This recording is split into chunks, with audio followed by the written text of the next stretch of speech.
And we're live. Thank you for tuning in to this episode of the Big Fat Podcast. Today, we have the pleasure of having a good conversation with Reno and Angela Olvera from Infinite Ink Apparel out of Laurel, Montana. In our past business dealings, we've had some conversations, obviously, with Reno and Angela, but never had the time to just do a deep dive into his background as a Marine Combat Videographer. So we took the time today, figured out what is that all about. We are joined by our good friend, Mr. Cody McNiven, who's always fun to have here at the Big Fat Studios. Help us spread the gospel of the Big Fat Podcast by hitting that like button, the share. Make sure you subscribe. Why? Because it just feels good. All right, let's get into this. Hey, welcome to the Big Fat Podcast. We're sitting here today with Reno and Angela Olvera. Yep. Am I ever pronouncing that right? I was pronouncing it perfect. Okay. Do you get a lot of mispronunciations? Yeah, there's Olivera, Oliver. What was your name? Yeah, those kind of things. Yeah. I always feel like when I'm saying I need to get a hold of Reno, and then I'll go to say your last name, or I'll tell somebody about you, and I'm like, I feel like I'm messing this up. Yeah. So I'm glad we checked on that. We cleared that up. Yeah. And our and Cody, good morning. Good morning. Good to see you here again. Glad to be here. And it's not snowing. I'm not locked in. Last time, you were out there behind a wreck and couldn't make it in. Well, there's a hill that you have to get down and get out of our neighborhood. Yeah. And it was, the guy had wrecked on the hill. So you couldn't, they had to call a trucker. And you can go 17 miles around, but it was a snowstorm. I wasn't too up for that idea. Yeah. Well, we were lost here without you. I was bummed. I will tell you that. Well, cool. Hey, so Reno? Yeah. We we're going to get into this more about the products that you've done for us and how we've kind of, worked together on some of that. But I wanted to kind of get into your background as number one, how did you get into the Marines? Yeah. How did you end up getting into the Marines? And then I want to find out, from there, how did you become a combat videographer? Yeah, absolutely. Well, it all started when it was about my junior year. I had I was at a track. I was actually at a wrestling meet, and one of the Marine recruiters had come up to me, and I was like, "Not a chance, buddy." I was like, "No, not a chance. Get away from me." Well, it came my senior year. We were actually at state for track. Same recruiter came up to me, and I told him, I was like, "Hey, I tell you what, I will join the Marines if you have a video or a photography job." I didn't know that existed. Not even 2 days later, he gives me a call up and he says, "Hey, I got you a video job in the Marine Corps." I thought he was kidding. Nope. Sure as anything, he got me that video job. Huh. And before he knew it, I was shipped to boot camp, shipped to MOS school, which is your training school. And right after that, I found myself doing combat video and combat photography over in Iraq.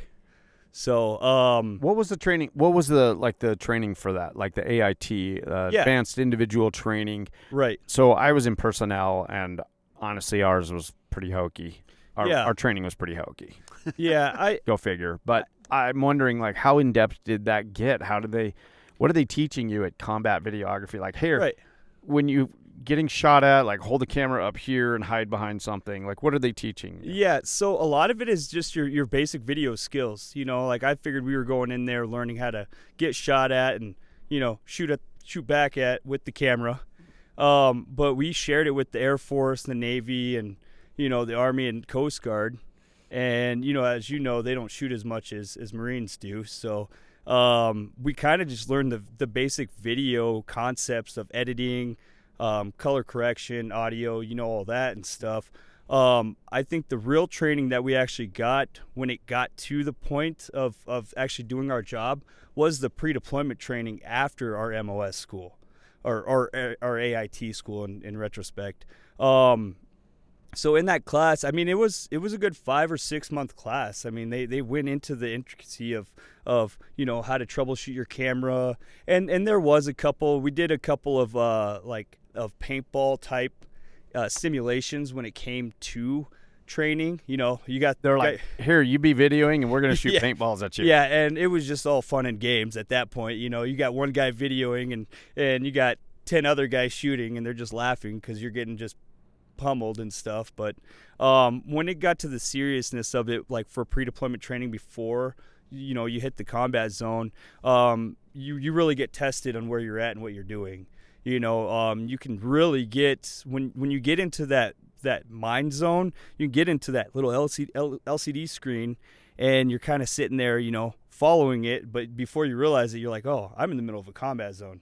I should probably look out and take my horse blinders off and really like concentrate on what I'm doing and how I'm taking shots and look at my background, or look at my foreground and background.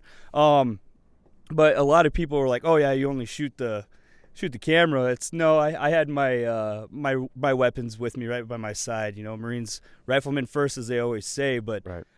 It's also knowing the difference between pulling up your camera and pulling up your weapon and stuff like that. So yeah, like when is it to the point where hey, I should be defending myself here, right? And quit documenting this, or yeah. And sometimes at some points it wasn't necessarily yourself; it's when you seen your buddy.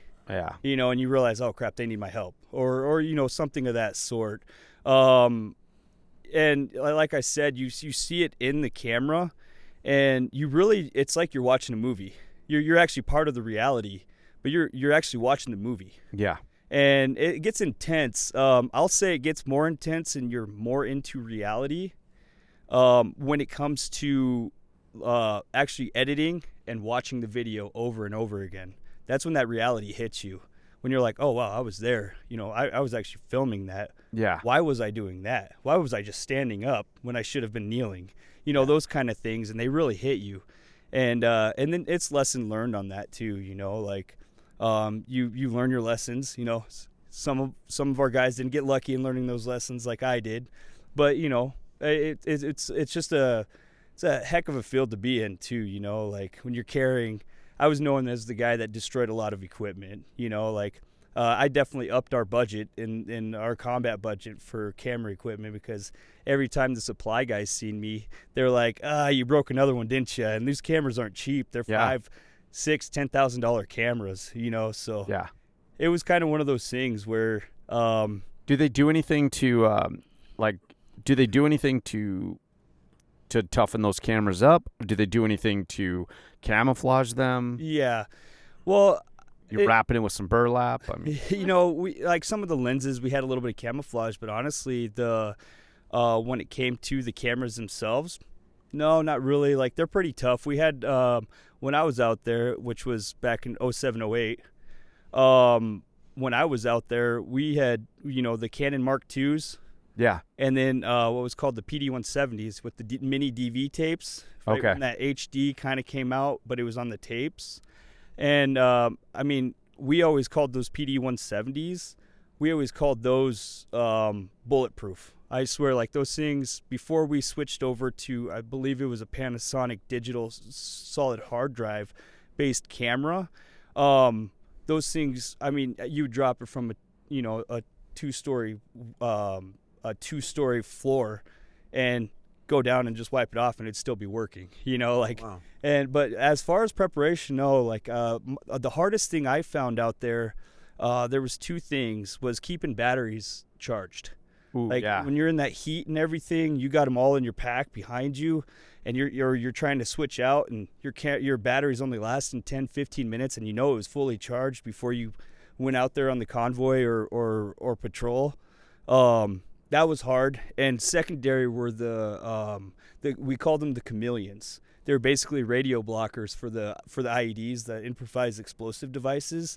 And you stand next to them, your whole camera would just go on the fritz and just wipe everything clean. Oh. So you had to be careful. And when you hopped in the vehicles with them, you had to make sure your camera was off. Because if it's on, it's going to be susceptible to that jamming or whatever they were trying to do there. Right.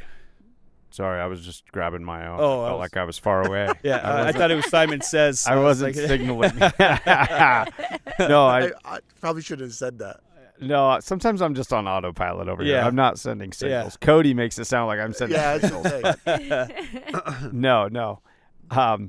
That's interesting. So did they ever get into telling you like this is what you can film, this is what you can't film, or what are the lines? Do they teach you what are the lines, or do you go out there and just kind of figure out what the lines are?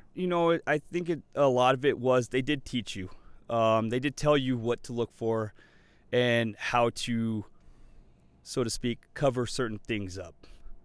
But I will say on the moral line is your own personal moral line. What am I doing? What message am I sending as I send this footage or photography back to the Pentagon or DIMOC or DIVIDS or whatever they call it? There's multiple acronyms, but we'd send it back to the Pentagon, and they would basically just either if it was classified or unclassified, then they would send out the footage. When it comes to that, they'd always tell us, hey, hearts and minds, Marines, hearts and minds, and they would instill that into us.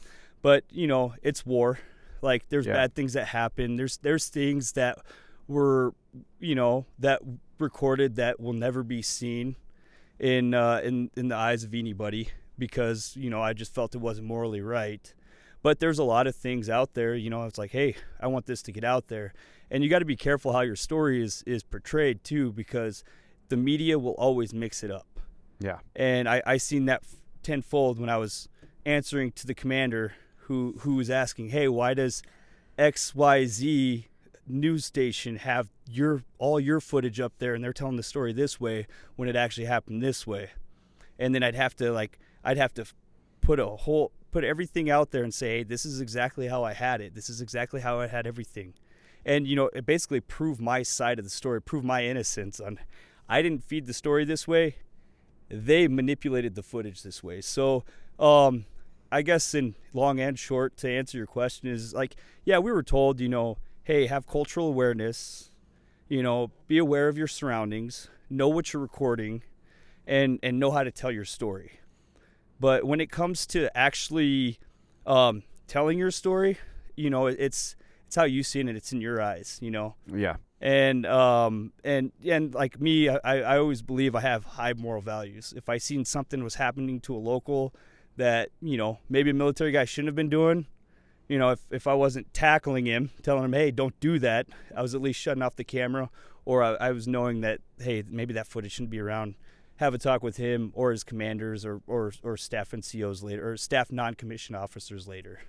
So did that ever cause like any, I don't know, are guys stressed out about footage that you're capturing and they're like, hey man, like, yeah.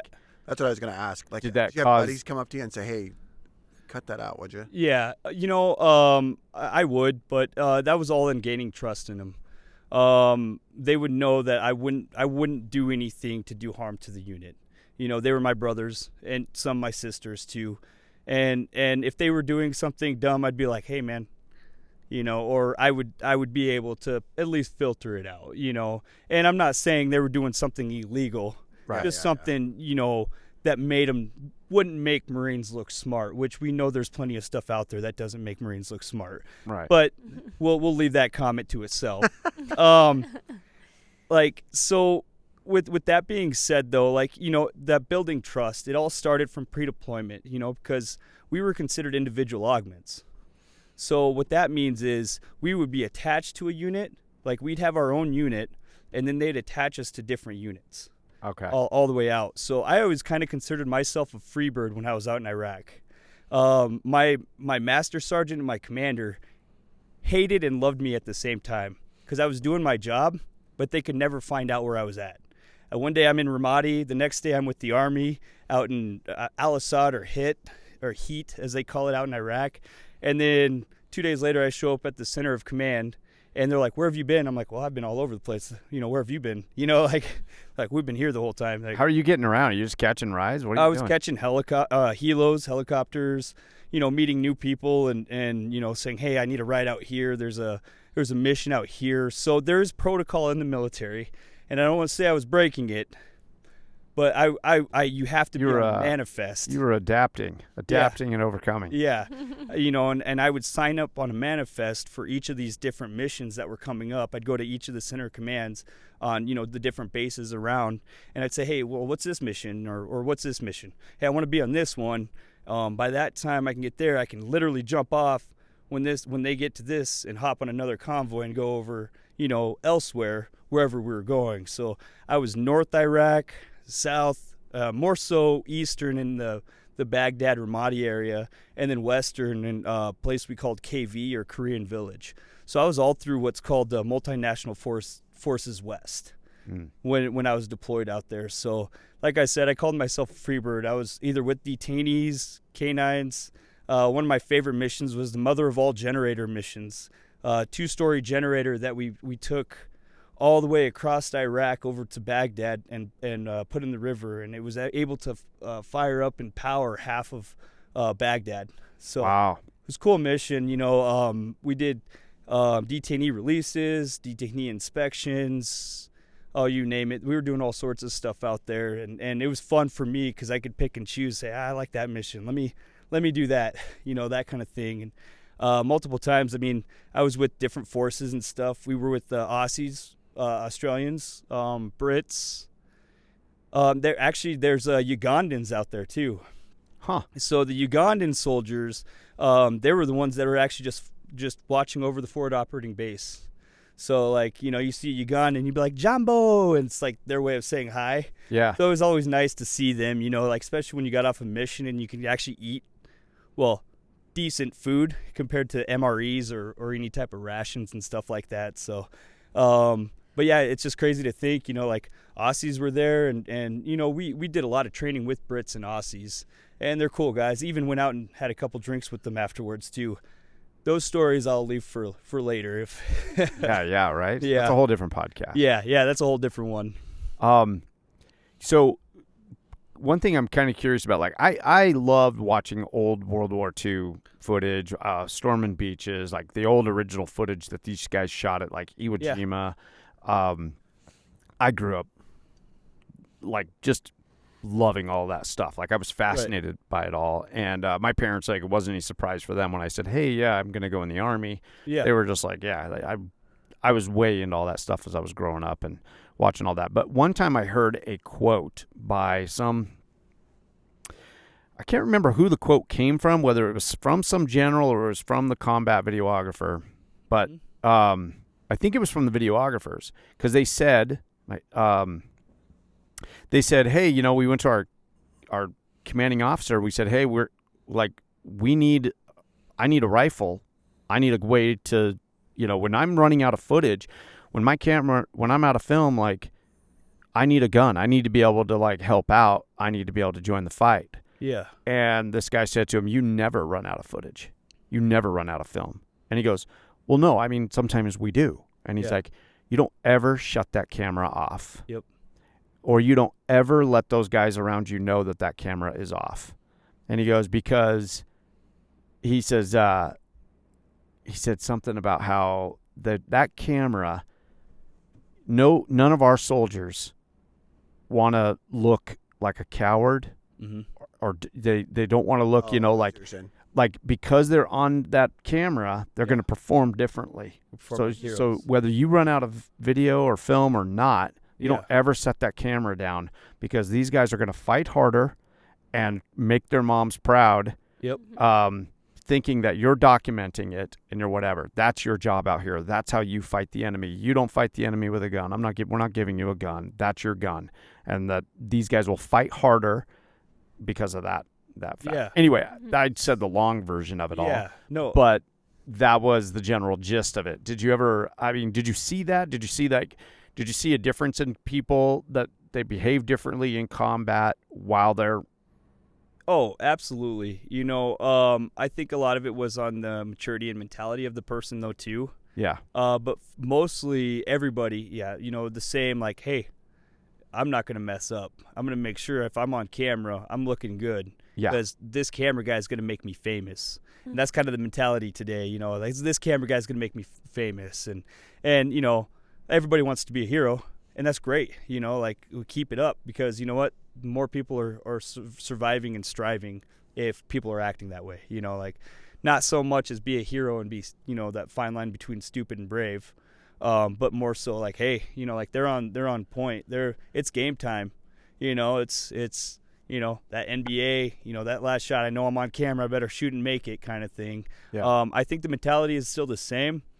I think there's a couple different, perspectives on that, like, especially with, the lackluster of the amount of deaths, like, versus World War II when those combat camera guys, and for the record, now it's not called combat camera anymore. I guess a couple years they changed the name. I don't know what it is called now, but yeah, it sounds like they're kind of getting more into the photojournalism type, video type. They're still doing the same job with documenting like combat and humanitarian missions, all sorts of whatever missions. That was a sidestep, but like, as far as mentality of them, yeah, it's like I said, it's the maturity.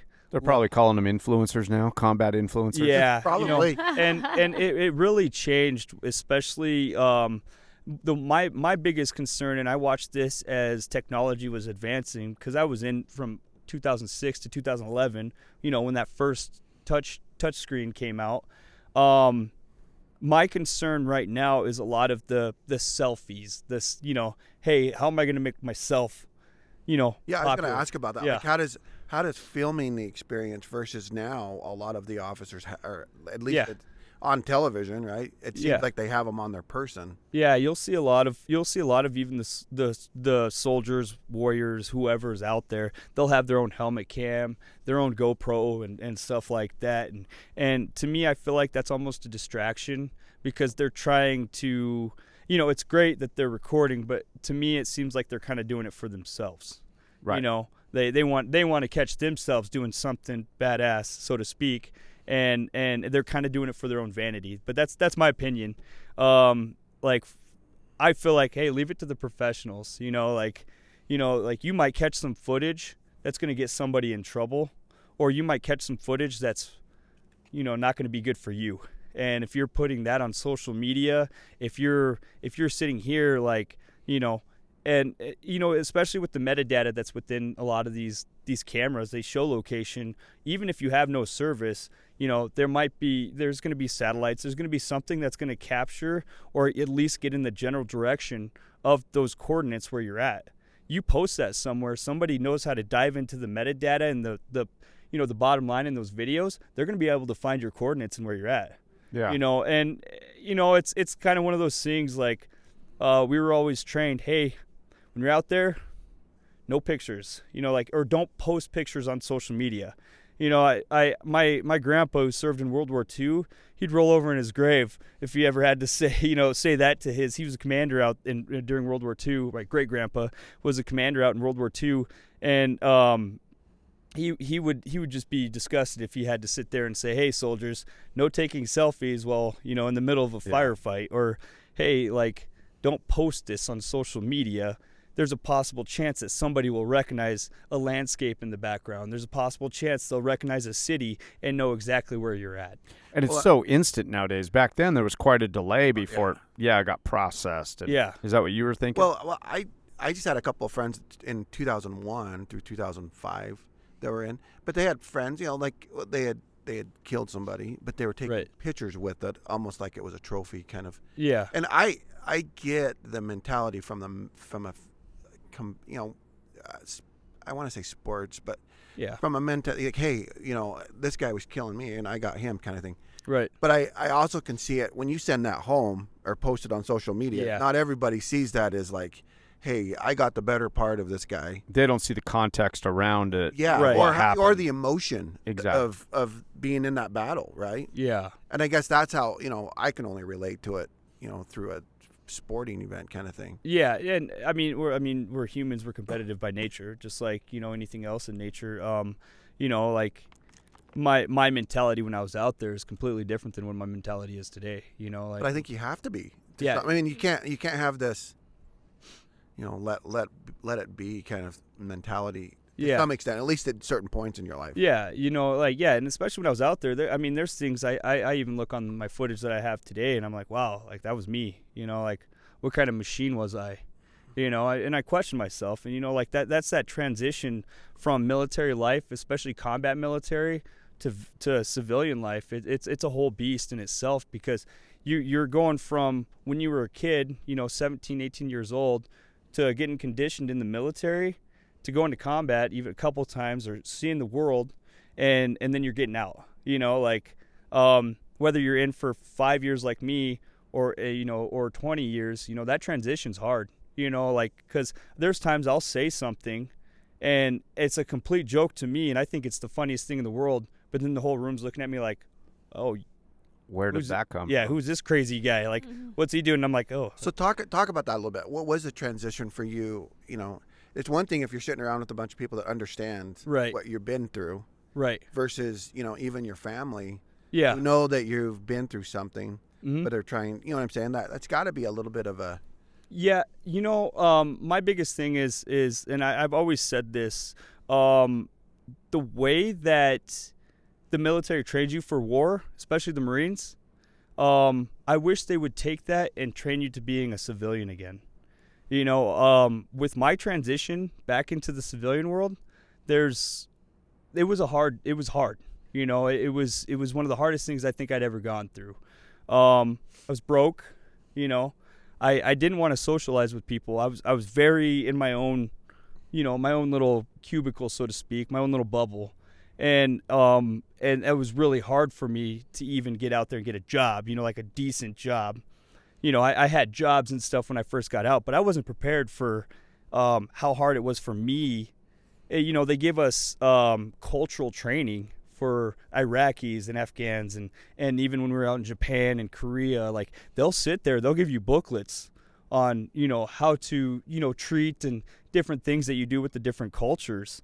But if they had the opportunity, if they gave us the opportunity to say, hey, here's your cultural learning book for Americans, even though you're an American. I think we all need one of those. Like, that's how you deal with a Californian. Yeah, exactly. Oh, it's true. Yeah. Well, and think about it.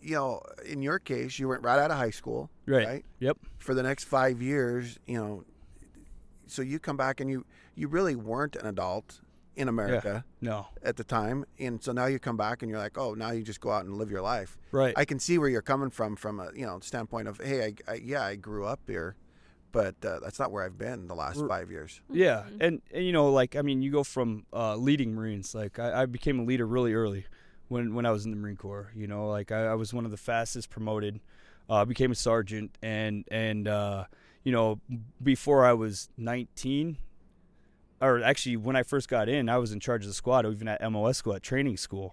And, I was a squad leader, so I led those Marines into, different types of physical training and everything like that. And it was good for me to get out there.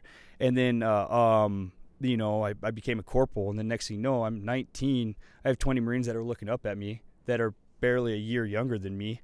And they're like, hey, what do we do next, Corporal? Or what do we do next? Or, well, in the Marine Corps, you don't say sir, you say corporal, because we're enlisted type. But, and then after that, I became a martial arts instructor. And I started training Marines in combat as well. And that was my second billet. So my primary billet was combat video, and I did a lot of photography and a little bit of journalism too. But my secondary was training Marines when I wasn't deployed for combat readiness. And so when you get all these leadership traits and that faucet shuts off, you're like, well, what do I do? What do I do with this experience? What do I do with everything I learned for 5 years? And you go into the workforce and, this guy wants to hire you as a server, and still in South Dakota, where I'm from, pay you $2.13 an hour and say, hey man, you're going to do great for this job. You'll build yourself up.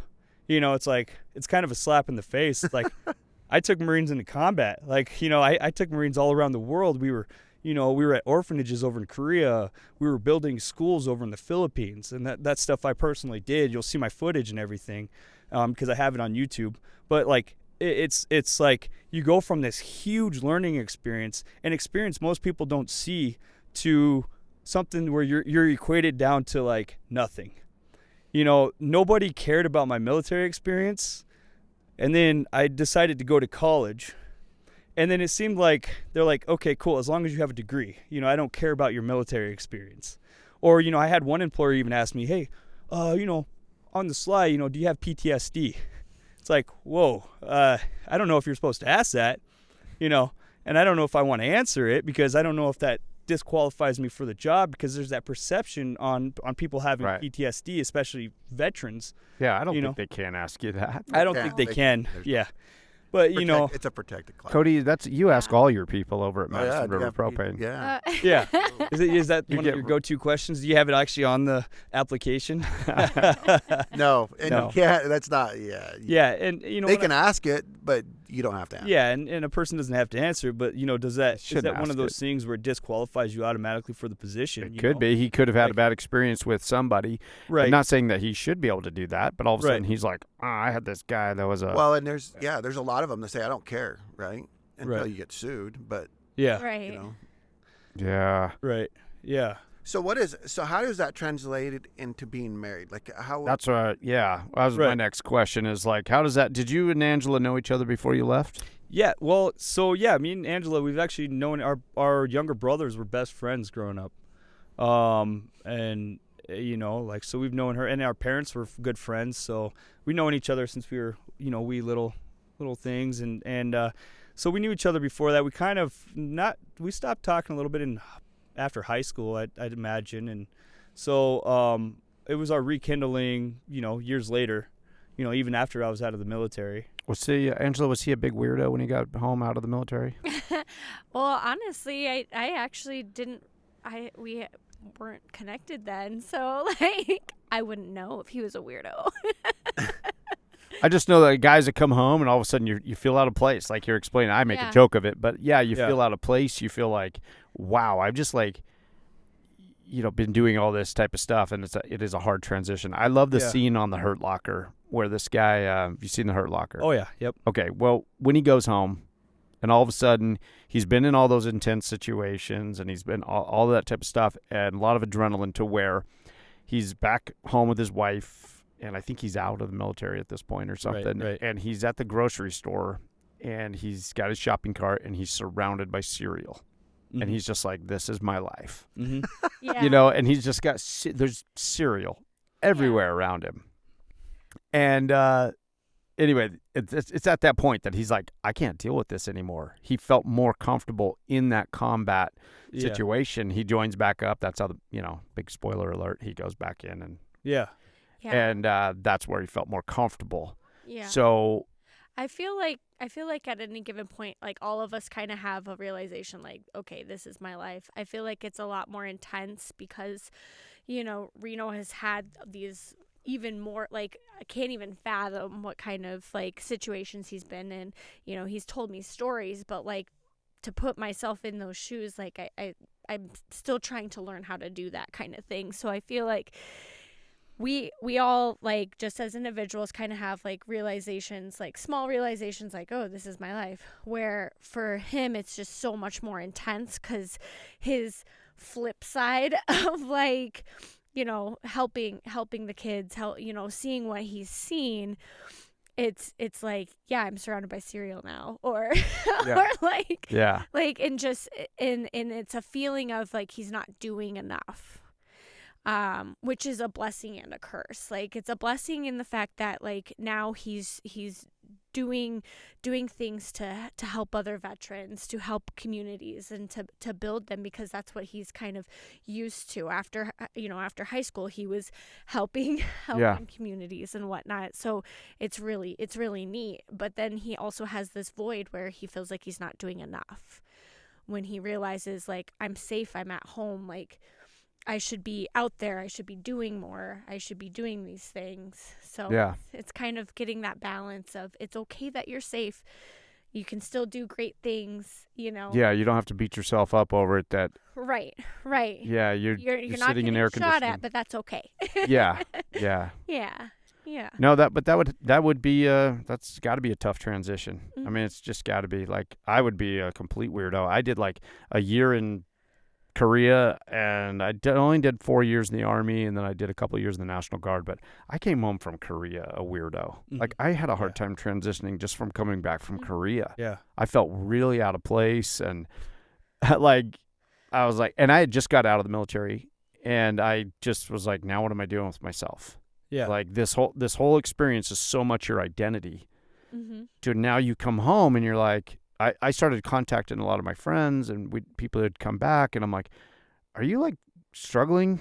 Yeah. And like, most of us were like alcoholics and really depressed. Yeah. You know, and I don't know, like, it was just a weird, so I can't imagine going over there and having those kinds of experiences and then that transition. Yeah.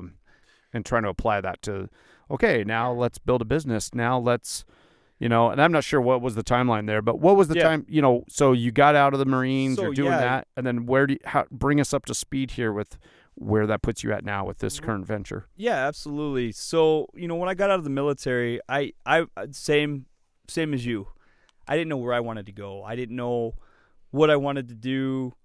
I was uncertain of really a lot of the like exactly where I wanted to take my career and where I wanted to use my GI Bill.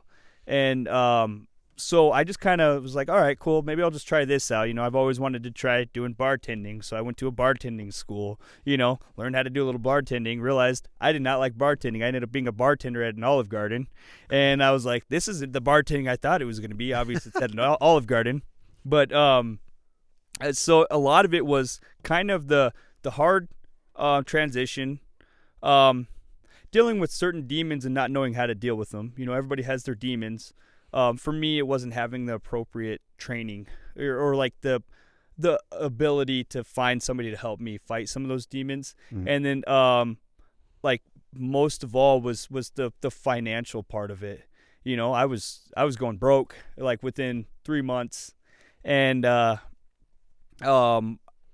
didn't know what to do. My dogs were eating better than me. You know, I still had a 6-pack of beer in the fridge and a thing of peanut butter in the cupboards, and my dogs were eating better than me. And I was like, I got to do something better with my life.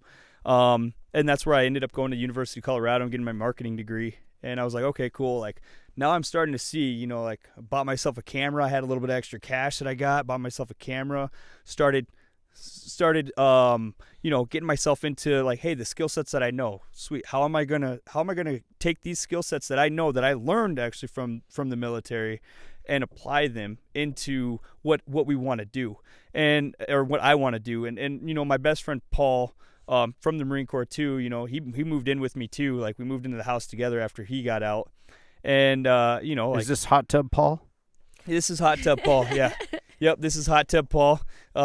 He had a minor accident just recently. He got out of the hot tub and kind of fell down a little bit, maybe potentially broke his nose, but he's doing good now. So very recently, as in why you didn't get much sleep last night? Yeah, I didn't get much sleep last night. Yeah, I was at the ER till about 3:30 this morning. So anyway, sorry, I didn't mean to distract you. No. So, you know, we were struggling. Like, it was to the point too. Like, he had been a personal trainer over at Lifetime, and they're 100% commission.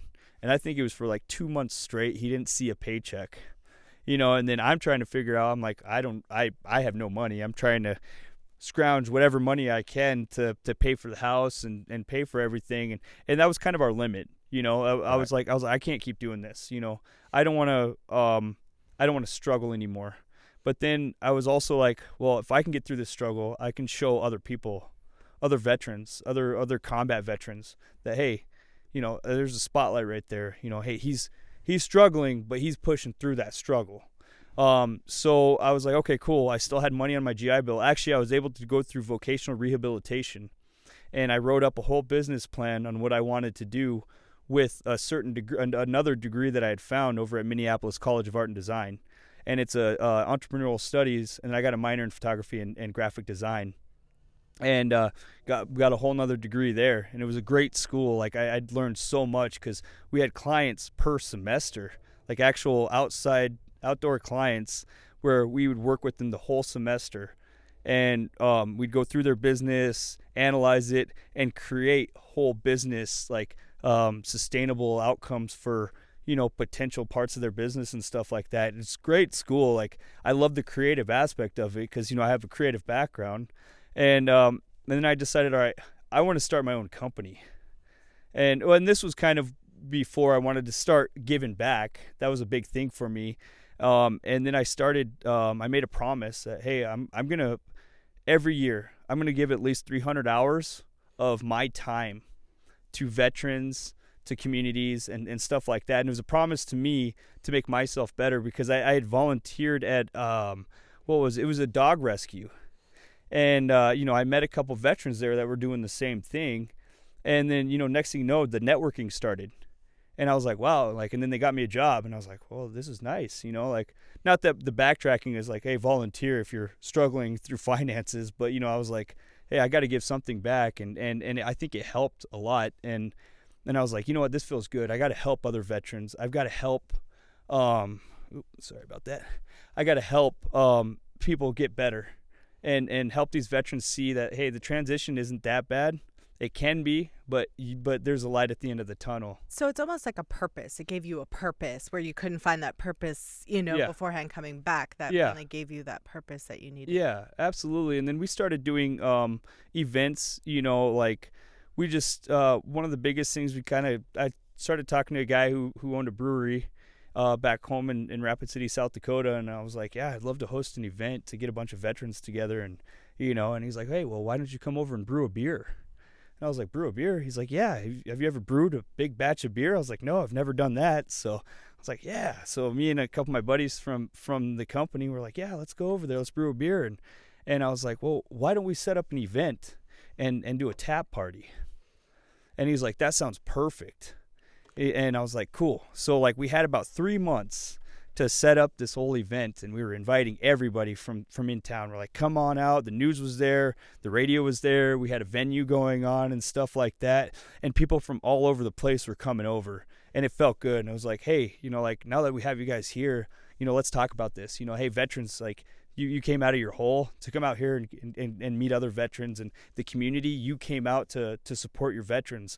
Let's talk about like let's spotlight some of the things that are dark, but let's make light of them. PTSD, the 22 a day. It's some of those things where, like, you spotlight it, but then you don't want to cover that darkness of it. You want to show them like, hey, if we can do it, you can do it, that kind of thing. Yeah. So I really think that was a push for me to get into the company. Obviously after I got out of college, I did the corporate grind for a little while, and then obviously got tired of that real quick and decided, hey, I'm just going to do this full time, you know? So. Wow. Yeah. So after that, so how did you bring me up to speed, bring us up to speed? Hey, and welcome, by the way, April. Yes. Hey, April. We did a little April just- switch out. April That was just, a smooth switch. yeah, she just kind of appeared over there. Yeah. You're like, "Ah." I was like, Cody, your voice got lighter. Yeah. Yeah, that was Cody had to go off anyway, had to go to work, and so he slipped out of here, and April slid in there. But Yeah. So bring us up to speed then on where you're at with this company now, and it's basically, I guess it's kind of a slogan or something, Pets and Vets. Is that a slogan? Is that a mantra? Yes. So, well, I mean, so we did this event, and it was a success. And I'll kind of get in the backstory of how I got into the screen printing. Well, we were getting wrecked on prices for people screen printing our shirts, and I was like, well, we can screen print our own shirts, and sell them and raise that money for whatever cause. And that cause was for vets and pets. For veterans, anytime like we'd raise money, we'd take whatever money we had and either put it with another grant or find other subsidies and grants for that, and we'd pile that money up and build a house or build a ramp for a disabled veteran or something like that, or we would just donate the money. And pets, like a big, like service dogs, PTSD dogs. I mean, like my first volunteer experience out of the military was at a rescue. It was down in Colorado Springs. So Denver had made, what was it, pit bulls and boxers illegal. I don't know if it was boxers, but they made them illegal. Right. I remember that. So what people were doing was they were throwing the dogs out, and they were driving the dogs all the way to the outskirts of the city, dropping them off and turning around and leaving. And so we were a rescue built out there to take calls from Colorado Springs and go pick them up, and this whole place was full of it. And it broke my heart seeing these dogs, you know, like their owners had to just drop them off. I mean, they had no choice, but also they had a choice to do something better for their dogs than just drive to the outskirts and do that. And seeing these dogs heartbroken, I was like, man, we got to do something for these pets who they've got this loyalty, the same thing we seen when we were in the military, you know, the same thing you see in marriage, you know, like that loyalty, that faithfulness, everything. Dogs have the same thing. And so back to when we did these events, you know, like we were printing shirts and we were selling out of these shirts. It was great. We're like, sweet, yeah, wow, we got more money than I've ever seen, but I got to go donate it, you know, like that kind of thing. But, you know, half of it would be the cost of printing shirts. So at one point I was able to, you know, even though I had the GI Bill, I took a couple student loans out and I was like, all right, that's enough money to buy some equipment for screen printing. This was like back in 2013 or whatever. And I was like, well, I'm going to try it. It is the hardest thing in the world. I'm telling you, screen printing sucks. You get ink everywhere, and it stays there. You can ask Angela. It's like the ink's everywhere. It's just like you don't know what's going on here. And then you try to clean it up, and then you touch your face, and there's ink on your face, you know, and so. Which is probably why all those other shirt vendors were like so expensive. So expensive. Because it is a process. Yeah. You always think, oh, not a big deal, and then you get into it, and you're like, oh, I'm way in over my head. Yeah, and you know, like we had an event coming up in 3 months, so I had to learn this whole craft in 3 months to get us some shirts. Now, the shirts weren't the best quality, but they did their job, you know. Like, I still see guys that are wearing, you know, like those. The company's called Fuddles. You know, it's a little bit satire, like fun on the name. But you know, we just kind of, it's military fun, you know, that kind of thing. And you say it too fast, you get in trouble. That's kind of the slogan for it. But we started printing the shirts, and I was like, well, man, I'm kind of getting good at this. You know, I was starting to learn to do multi-screens, like 2 colors, 3 colors. And I was like, I'm getting kind of good at this. But I will say with screen printing, you never get good at it. There's always something you're learning, or there's always something that you can do better. Or, you know, you learn to master the craft a little bit, but finding that key, that point of mastering it, you'll never get to, you know. So essentially, long story, I know. We definitely just, that's how we got into the kind of the screen printing for things, and started doing it as hobby, you know, just like anything, right? You know, started doing it as a hobby out of the garage, and then next, you know, I started getting clients, and I was like, well, wow, you can actually make money off this, and so I was like, all right, cool, like I'll keep putting money aside and save it and then go do like a project for veterans and stuff like that. So and then eventually worked the corporate grind and decided to take the plunge, and it's one of the scariest things, I will tell you. Yeah. It's been so scary, and we've only been in business for, you know, what is it, 9 months, babe? Yeah. We've been in business for 9 months since we decided to move out here, and there's been a couple of times where I've wanted to polish my resume, you know, and say, hey, like, let's get it out there. And then I'm like, nope, got to keep, like, she's my saving grace, you know. She keeps my head on straight, because I'm like, babe, I need to get like a job, you know, like I got to make sure I'm feeding her in the family, you know. And yeah, like, hopefully that answered your question. I know I went off. Yeah, no, it does, and it is hard to start one of those things up. It is. People don't typically realize what all goes into something, and then once you get into it, and you really figure it out. Like when I started doing the food truck thing, I had no experience in the food truck thing, and it sounds fun, like, and let's crank some music and whatever. It's a tremendous amount of work. Same thing with the screens printing business. You start to figure out, though, that, oh, there's so much into this. This is complex. There's areas of it that I'm good at. There's areas of it that I'm not good at. Right. Do you guys find that in this current business that you're doing, that one of you has strengths or, you know, weaknesses, and how do you guys balance that out? Like, or do you balance it out? Like sometimes, you know, like having my son Connor work with me in the food truck business, like there's so many things that he and I have the same strengths on and the same weaknesses. Yeah. So there's voids that don't get covered, and that's where April holds us together. But well, and the stability, Yeah. the stability of it all. It's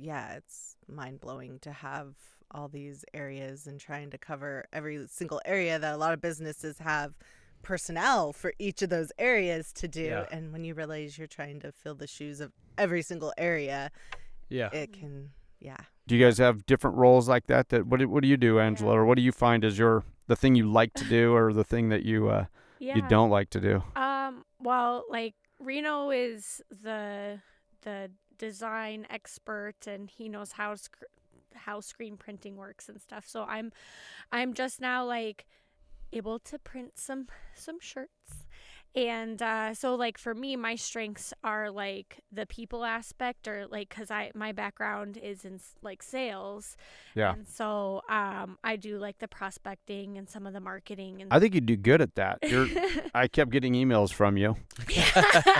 That's how I found you you. have to be diligent. You have to like, because we get bombarded by all these different advertisements and stuff, and so you just gotta show people that like, hey, like we're real people, like this isn't like an automated email that you're getting from Office Max or or Home Depot or something.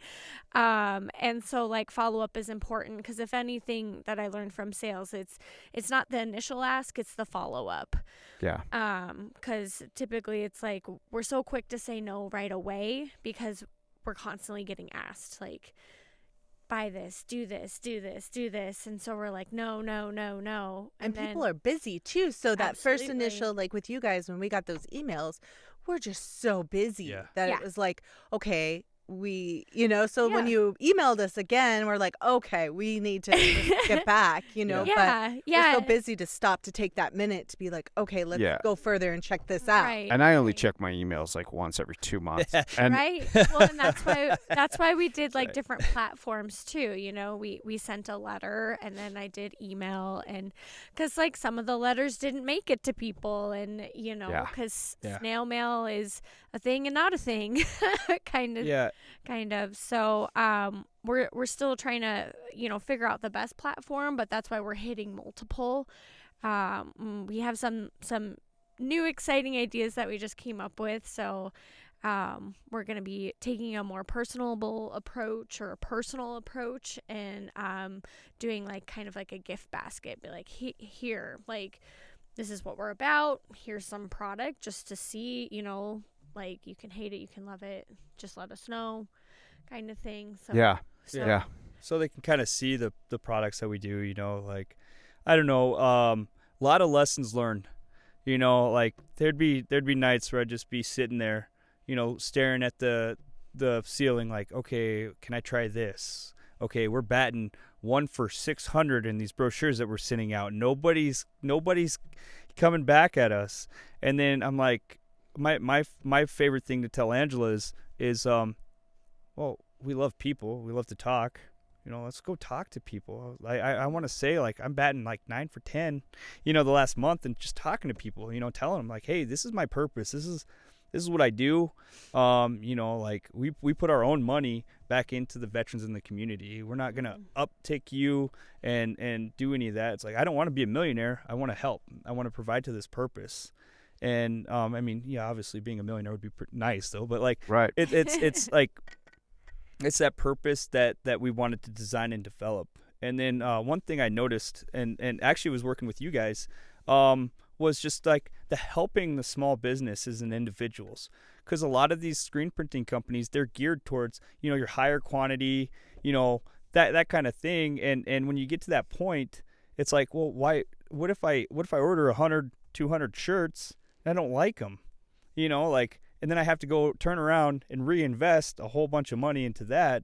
So that's why me and Angela we sat down for probably about 2 months saying, okay, we need to do like a reward tiered system. Let somebody come in and get 20 shirts, and then, they don't like the shirts. Okay, cool.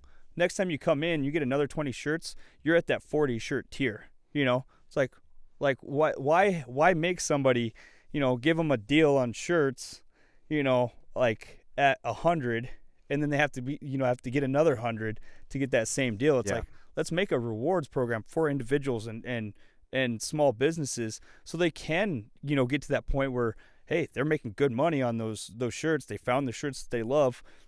Let's do that, like it just make it more adhered. I spent, I'd say, endless hours on looking at any other screen printing company that does something like that, and they don't. And to make it sustainable, even with my background in business and everything, I wanted to make it sustainable for us, obviously, but also help, other businesses out, and like, especially small businesses, like we know the struggle being a small business and especially just starting up. So let's help each other out, that kind of thing. Yeah, and because it can be quite an investment when, you're trying to get a little bit of merchandise out there, and you don't know what's going to go, what's not going to go. I think those bigger bulk things, like those companies, they tend to go toward like a company needs this many T-shirts that are all the same, and they get into that. Those are the easy jobs. Those are the easy. Like a school needs this many shirts. Fast money makers. Fast money makers. Right. Let's do it bulk. Right. Let's do it all the same. One simple design. They go for that. Whereas going toward the smaller businesses that are all trying to get their design, their image out there, but it's at a tremendous expense for small businesses. So filling that niche, that's a tough niche to fill. It's a niche. It's there. Yeah. And if you're willing to. But it has to make sense, obviously for you guys as the company and for the small. So that's hard to find that balance ground, but it's there. Where it makes sense for both parties to be able to be profitable, Right. Yeah. I mean, if you want to get 10 shirts, my cost for 10 shirts is anywhere from $25 to $30, Yeah. And then a lot of that's in the screens. These screens are not cheap, right. Inks, just like everything when you're setting and up. Your time. Oh, yeah. And then your time. And that's a hard thing to remember is how do you charge for your time? Like, I don't know, like for me, it's like, well, everything costed this, but it takes me 16 hours to do this. Like, what do I do here? Because I mean, the hardest part with that is watching and researching and analyzing these corporate companies that have these huge machines and millions of dollars worth of equipment that runs itself, where they can charge like this bare minimum amount. Right. And so that's where I was like, okay, well, what's one thing that we can give that these companies can't give? Heart. Being able to develop something that most of these guys won't develop for their clients and stuff. Their clients are just another number, another penny in their pocket. And give that heart and stuff. And, I hope we did that with you guys. Like, I enjoyed every bit that we've done, and I hope we do some more, whatever we come up with, like the labels and everything were that was my favorite thing. And Angela seen it too. I was like, I can't wait to wake up at 3:00 in the morning and be there and editing a label, and like all that stuff. It was fun because it was something I was like, hey, it's something I know how to do. No, and you could tell there is a lot of heart in those labels. They came out really good. Like they came out better than what we could picture. There's a lot going on in there, and there's a lot, like I don't know.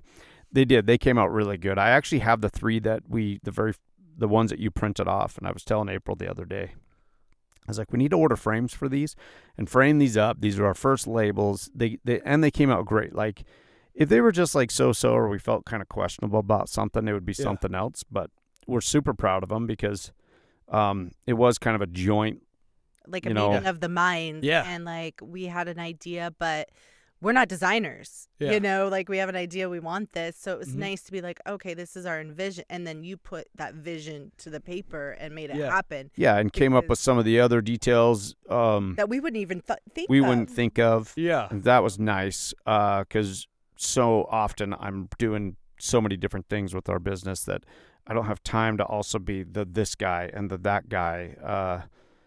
So it was nice to feel confident like that, okay, somebody else is taking this and they're going to care about this, and they're not just trying to like fill a deadline and just get this cranked out for us, and it's just a marginal design or whatever. No, it came out as a really good design. So I really feel like I don't know, we're going to frame those. We'll hang them up in here. I don't know, maybe someday they'll be worth something. Hopefully. Well, and that's also like excuse me, getting to know like the community and everything, and just finding out like, hey, small business owners, like we know you wear multiple hats. Like we can do more than just screen printing, you know, the things that you've been meaning to get to but haven't found the time to, like, let us take those things, because and so it's not just screen printing that we specialize in. You know, we can do media design, and we can help, you know, get product photos if you need, or like, so we can help you get the merchandise, but then we can also, you know, take pictures for you so that you can put them on your website. And just like being able to tell people and show them, like, it's not just screen printing that we specialize in. Right. We can, you know, probably fill those voids, because, like, did we ever think that we'd be making a label for someone? No. But like, you had a need and we were able to fulfill it, and that opened up our you know, our eyes to being like, hey, we have a lot more skill sets than we realized. More things than just print a T-shirt. Because, I mean, because, you know, there are businesses, like for screen printing businesses, that are already established, so everyone already knows them. So they're like, well, I'm going to go to those guys. Like, who are these, you know, newbies? Like, I don't know if I can trust them, whatnot. It's like, well, hey, like, for one, we care. Our slogan is printing with a purpose, which we just kind of found, if you will, and it's because we want to take care of people. We want to help them get to that next level, and while helping them get to that next level, we're also like donating time and money and helping us get to that next level. And helping ourselves get to that next level as well. So it's kind of like a full circle thing, if you will. Yeah, it's all connected. Well, and the reason I knew, like, I felt more comfortable in keeping on going, you know, with just starting this was seeing both you, like, you know, up at, you know, wee hours in the morning, just starting your day and getting your day going. Like the first time I didn't realize it, you know, I think I had sent both of you just a bunch of emails at like 8:00 at night, not realizing that how early you guys woke up to go to work. And you know, like, I think I was talking to you on the phone, Milo, and you were like, yeah, I'm getting ready to go to bed. I'm like, oh, it's like 4:00. And then you kind of explained to me, you know, how your day was. You know, it's a long day, you know. Like, you know, you're up really early and you're working, you know, into the afternoon, so you got to make sure you're getting that sleep, you know, if you can. I know how hard it is, especially when your mind starts going and all that. But that was a moment of clarity for me, when I was like, all right, you know, people are putting trust in us, you know, like just as, you know, like, I'm hopefully somebody put trust in you, you know, that kind of thing. And we're, you know, and then watching how hard you guys work, I'm like, all right, yeah, you know, like, this is it, you know. Like, my favorite thing I've seen it on social media is the whole, you know, hey, I quit my 8 to 5 job to run my own business. Now I work 24/7. You know? And I'm like, yeah, you know, the whole concept of that, it's like, it's true, but you know what? I've never been happier. You know, I've never, you know, had that freedom to be able to say, hey, which road do we want to take? It's one of those amazing things. Like, wow, I can take this road, or I can take this road and the bridge completely falls and I might have to backtrack and, you know, try another road. But that's the great thing about it, you know. And I feel like we've got an opportunity here. You know, and it's not so much, it's unfortunate with everything that happened with COVID and everything, but, you know, and a lot of the businesses that went down and stuff, but small businesses are still running America, you know, like, I don't know exactly what the statistics are, but I will tell you, you know, like, small businesses still run America. People love small businesses, you know. Yeah, we can't compete with the prices of corporate, but I tell you one thing, we can compete with the heart, you know. And now we have an opportunity to kind of show ourselves, like, hey, let's build ourselves up together and get small businesses back going and helping each other out. You know, I really feel like it's the heart of America, and it'll still keep beating, because we're beating, you know, longer than that 9 to 5. You know, it's 24/7. Yeah, and honestly, this is an interesting time, because what I focus on is, I'm like, you know what, if we can survive this economy and all this other stuff going on, and there's so many businesses that are going out of business, but right now it's like, if you can make it through this, then you're gonna make it, right? You know, so if you can survive in the worst time, you're gonna make it. Perseverance at its finest. Just figure out a way to just keep showing up, and that's a lot of what has kept us open. Yeah. Is just keep showing up. There's times, there's many times I'm the same way, like you're saying, hey, I better like look at it to, do I need to polish off my resume here? It can get tempting. Yeah. It's really tempting to be like, well, I could just go work for I could go back and work for the mine, or I could go work at this place, or I could go work at that place. And it is tempting to get sucked back into that. Yeah.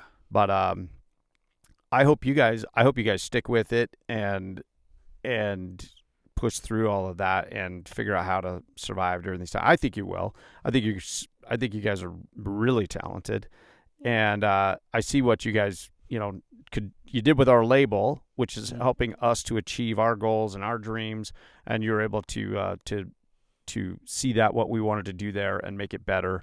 And so I think you guys are going to be able to do that. That's impressive. Everybody I show that to, everybody's like, wow, that's great branding. That looks really good. They're like, man, that would pop out at me on a shelf. Like, I mean, if you guys can do that with us, I'm sure you can do that with a lot of different products. Put our brand out there everywhere, but it's also putting your guys' brand out there everywhere of what you guys are capable of doing, because it's super amazing, that's going everywhere now. So it's huge. It's a huge accomplishment for the both of us. Yeah. Yeah. Awesome. Yeah. Well, and that's the thing is whenever, Reno's like, babe, I think I'm going to have to polish up that resume. It's just like reminding him like, no, look at the accomplishments we've made. We're still making strides. Like we still have, ABC coming. And the learning of it. Yeah. Like if you're to polish up that resume and go back, the stability sounds great. The insurance, all those things are like ding, ding, ding. But then like you just don't learn. You don't learn what you do doing this way and, navigating life and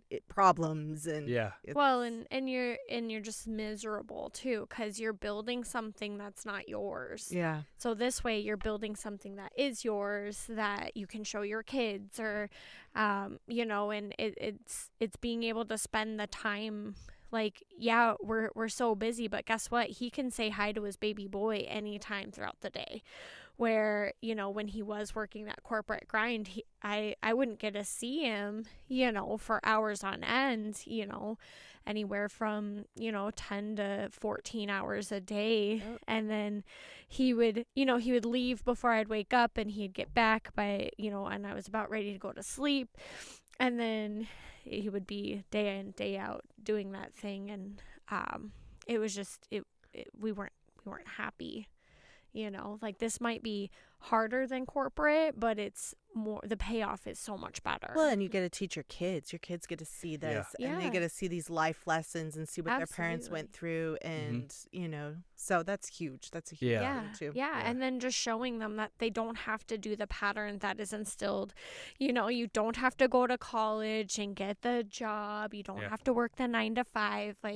No, you can build whatever you're passionate about. Like, go for your passions, because that's what's going to make you happy. And that's so important to instill in the future generations, but just like especially your children. Well, and it's hard, like those are your direct future. It's hard, like with parents and that, and that generation before, they're all like, you get that 9 to 5 job, you get that job, you work, you get those things, and that's what you're supposed to do. Right. And so when you go off of a different path, trying to, like, your family seeing you and they're just like looking at you like, what are you doing? Yeah. So that's hard too, because you're not doing what you're supposed to do or what you think you're supposed to do, what everybody's told you you're supposed to do. I think a lot of times though, parents are in protective mode. Oh, absolutely. And so they just want you to do what's safe. They want you to do what's safe and just take the safe road, so I don't got to worry about you. And the safe road is what they're selling to us out there, is that this is the safe road. This is how you achieve the American dream. This is how you be successful, get good grades, go to a good college, buy that house, go work for that corporation, get you a mortgage, do all these things that you're supposed to do, and that's how you make it. And it's like at a certain point, and this, I think you guys are the same thing that we're seeing is like, no, that's not how it has to be for everyone. There's a lot of avenues. There's a lot of ways to do this. So my own kids, I have the full spectrum of my kids, and I'm okay with whatever. I have one who went to college and got his degree and graduated. He's now, he's an officer in the Army. He flies helicopters, and he's got the, full education, everything else. I got, Alex, she works and she does college online. And then I got Connor, who's just like doing his own thing, trying to figure it out. Yeah, and trying to figure it all out. But he's got a lot of talent. He does, and he's good with videography and photography, and he's figuring that all out. But the full spectrum of doing it, like how the system recommends, or how, and then the make it up as you go route. And I don't think any way is less than the other. No. It's just finding what's right for you. Find and what's what makes right for you. happy. Yeah. Like for me, I mean, even right now, believe it or not, I'm going for my 3rd degree. Nice. In 3D animation right now over at Full Sail. And like you said, it's not following the path that they want you to follow. One of the biggest things I found that's a complication with this school, and I'm not saying it's bad, it's great education, they teach me a lot, is they're teaching you to follow that path and that timeline that they expect you to follow. And a lot of these professors, I'm like, hey, I'm just here to learn so I can make my own intros and outros, for my social media. And I'm not going for this big grand thing. This is just because I want to learn these things. Right. And it's like, hey, they're like, yeah, you can go into video game design. I was like, I don't want to go into that. I want to do some 3D modeling and be able to get, into 3D printing and design something that's way in your face as an intro. Like if I did BFL and it was nice and I know how to do it, I just want to, fine tune my skill set. Yeah. And like the professors don't get that, like they're baffled that, I'm a 34-year-old man in a freshman class learning 3D modeling for my business. Yeah, they're trying to teach you how to fit into some corporate cog, corporate wheel. Like this is what you need. All this probably is like this kind of a background, and this is going to give you a broader this, and you can apply it. Yeah, working for so and so or working for so and so. Yeah. Whereas you are like, no, I'm just trying to hone a skill set that I could apply to the other stuff that I'm doing. Right. Absolutely. Yeah. Because that's their job description too. They're teaching these things to make, because that's what they've been taught. And so I definitely think it's a change of mindset. And I think as the generations come up, those things are going to change. You're going to see more of people just honing that. Well, just like all the master classes you can get online now, it's just people at home wanting to learn more or teach themselves more instead of doing that traditional college routine. Right. Yeah. The whole grind of the college, where you go and get your generals for the first 2 years and you're like, where am I going to go next? Yeah, I made it about halfway through year one, and then I was like, this is not for me. Like, I found it out really quick. Yeah. And although I think everybody should go to business school. As running our business now, I'm like, I think back and I'm like, oh, I should have went to business school. Like how much that would have came in handy now. But now learning it as I go, which is great. But I wonder what I could have learned actually doing that. So me going to business school, I'll say, like there's a big reason I went from University of Colorado and after I got my marketing degree to MCAD in Minneapolis of College and Art Design. If I could talk today, Minneapolis College of Art and Design. I had it with the professor when I was going to school at University of Colorado. I had given him a full-on 100-page business plan.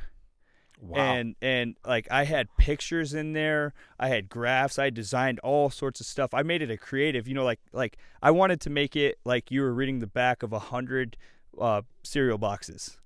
And he said, no, I won't take this. It's like, this is too much. And I was like, well, I've got graphs here to show how money will be made, how income, like how could that be too much on a business to have all those avenues covered? Yeah. And he didn't like it. And it was so funny that at the fact that I was like, hey, I took it to the board because he actually failed me on that. That was the main grade for the class. And he failed it because I didn't take his answer. I was like, hey, sir, I'm just going to hand it in.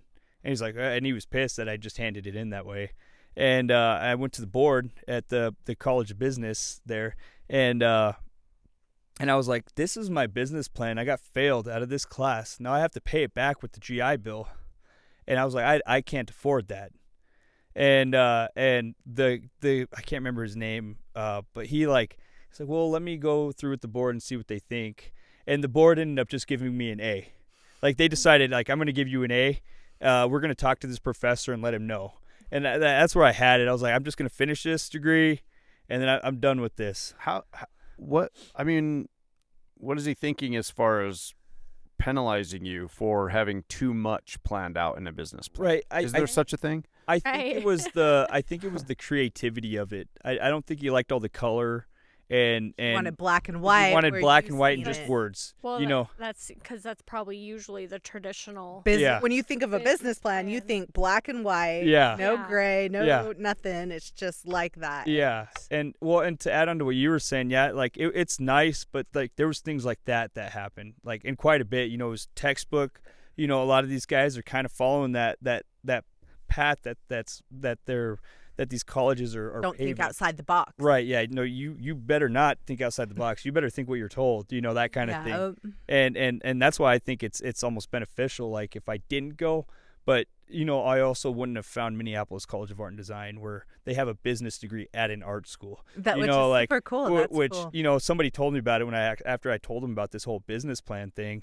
They're like, man, I've got the school for you. And I was like, okay, cool. Well, I didn't think of it, but I'm a combat Marine going to a school with a bunch of art students. So they're scared of me, and I didn't think anything of it. I was like, hey, like it's fine. Like I'm talkative, get to know me. And, it took them a little while to warm up to me. And then they realized, okay, he's not bad and he's pretty creative. Cool. I like this guy. But it took a little bit to get everybody to get used to me and stuff. Because I was one of like, you don't fit in that little. Yeah. It's probably granola mold. Not to say that's how it is, but that, you know what I'm saying? That different mold of artsy. Right. And then here you are.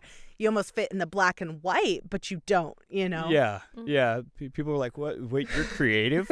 I'm like, yeah, I like to be creative. They're Got all these people in this sensitive field. Yeah. They're like, we got a meathead amongst us. Yeah. How do we deal with this? Yeah.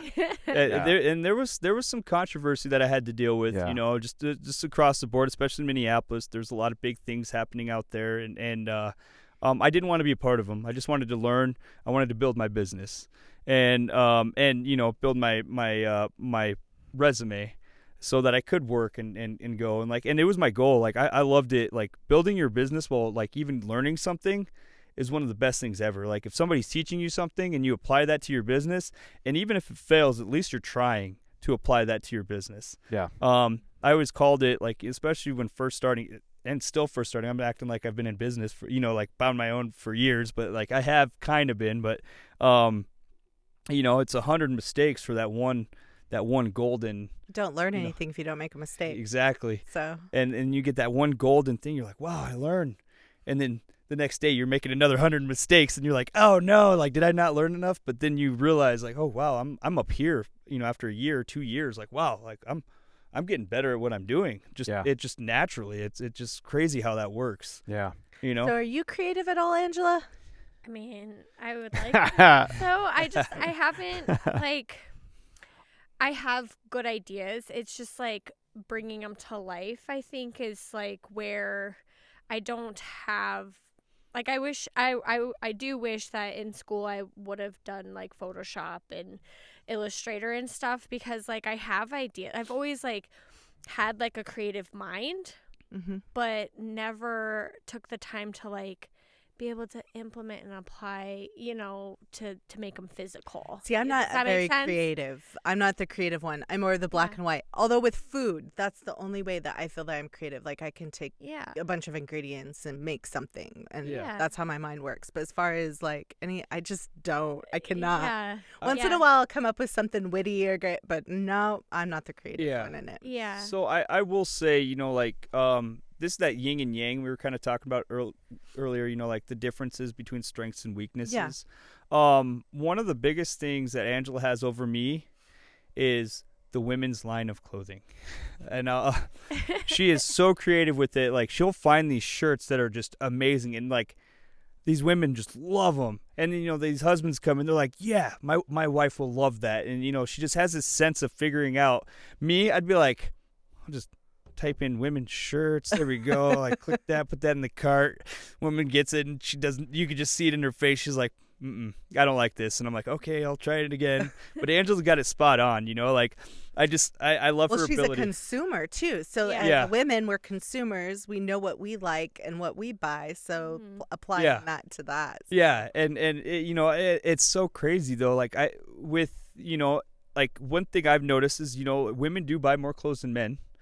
And I'm just baffled at the price of how much more expensive women's clothes are than men. You know, like it's crazy. You know, even with us, like what we do, you see these women's clothes. Like, why are they charging women so much? You know, like it just like baffles me. But then, does it come down to supply and demand? Because they do buy more. They do buy more clothes. Do they? You know what I'm saying? Like, does it come down to? Would that reduce the price though? If they buy more, well, I guess more demand.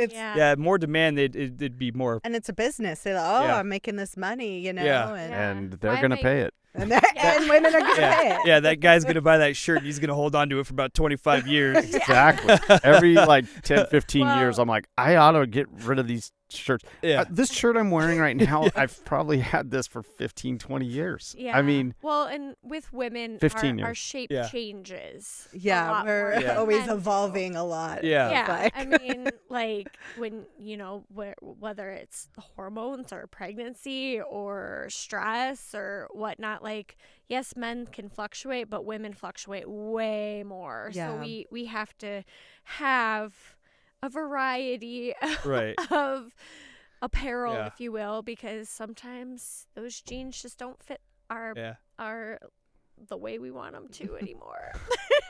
my favorite thing as of late has been like and actually today I'm actually wearing something that we made.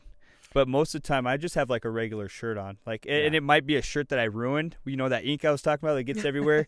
Ink's on there, and I wear it, and you know, I'll tell people, yeah, I'm a screen printer, and they're like, look at my shirt, and it's all ruined and like all nasty, and they're like, are you sure you're a screen printer? And I'm like, yeah, I screen print all the time. This is you know, what I screen printed.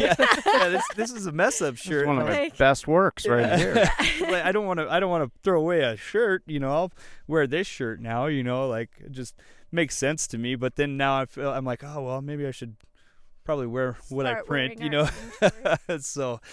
But it makes for a good joke though too. So yeah, absolutely. Well, you know, it has been interesting to get to know a little bit more of your background because when we first met you and you're explaining how I was in the Marines and I was a combat videographer and I'm probably using the wrong terms, but all that stuff that I understood, I was kind of interested. I was like, how does this apply here? Like, and he's into graphic design and I could see all that. So it was interesting to see like, okay, where's he going to go with this? And because most military guys are like, the expansion of creativity from one end of the spectrum to the other is like mind-blowing to me anyways. Cause yeah, I don't know. It just seems to me like a lot of people who come out of the military, like sometimes the really specialized stuff, they always seem to give to contractors. Mm-hmm. And like the low level stuff is usually what they give to, at least that's how it was when I was in the Army. It was just like the really specialized stuff went to contractors and they didn't, I don't know. So anyway, my point here is I was like, with that background, it'll be interesting to see what you can come up with and what you can do and all that kind of stuff. And we were very, very impressed. So it's been good to know, get to know, what is your background and all that? Where do you come from with this and how, what you've been able to do with that.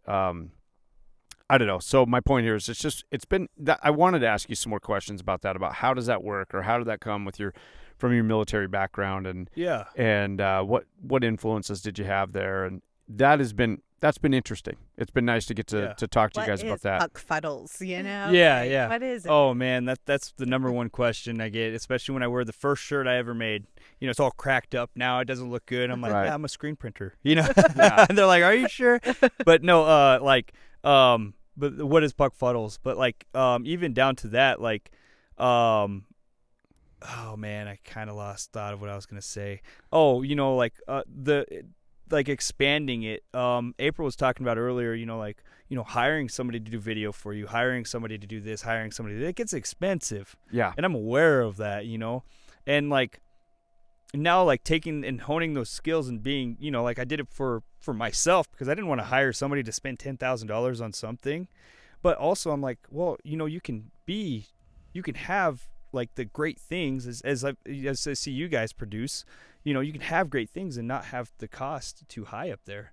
And you can have it as a business and be able to offer that too, and not be like, hey, that's going to be $20,000 for me to design your website, or like, or hey, you want that commercial? Yeah. Hey, let's make it a $5,000 budget, where, they're like, oh yeah, it goes into the equipment, and, just make up all these charges. It's like, when you see it personally, when people are haggling you and hassling you, and I think that's why I got into that. I was like, okay, well, I want to teach myself these skills and be able to help other people too, like, hey, whatever we can do, like, let's see what we can do with this, like, let's take it to the next limit.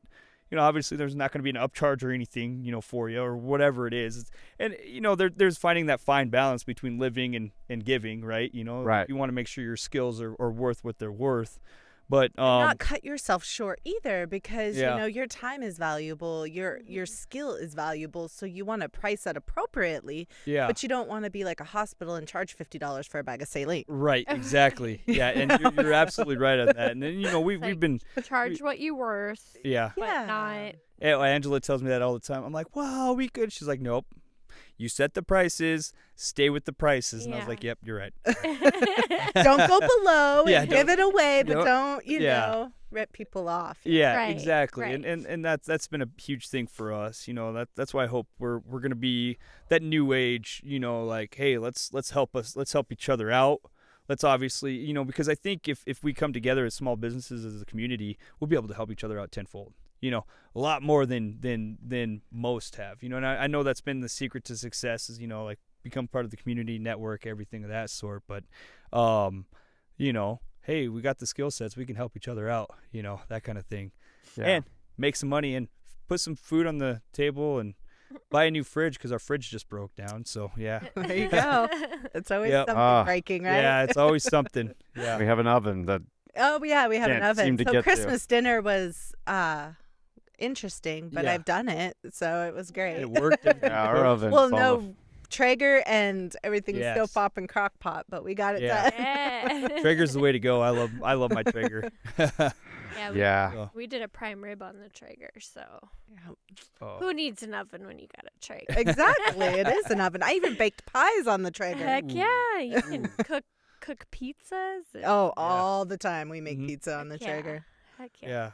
Yeah. Well, shoot. Well, we're excited for you. Yeah. It's been nice to be able to just, like, I know there's been times we've had little meetings and we've talked about this and that, and we're all in a rush and we're all just going. It's nice to sit down and just be like, oh, let's have a talk about this and figure this out. I'm sure this won't be the last one. We'll catch up with you on further events, what you guys are doing. And Absolutely. Just want to tell you we appreciate you guys, and we appreciate all the work you put on that label for us. It's helped really kind of put us on the map. We're starting to send bottles out all over. We're getting orders, and that's awesome. I'm writing notes to people like, hey, you're our first order in New Jersey. Hey, we just had one we got to go fill. West Virginia. We're sending them out to Florida. We're sending bottles all over the place. So man, that's awesome. They're starting to go out into the world. I'm so proud of you guys. Keep it up, man. Like, that's so exciting. You're that spotlight that I'm looking up to, both of you. So I want to make sure I hope that one day we'll be in the spot where we're like, hey, we're getting New Jersey orders. You guys will. Keep it up. Yeah, for sure. All right, well, cool. Well, we'll do this another time. Thanks again. And be safe on that drive home. Huh? It's crazy out there. Huh?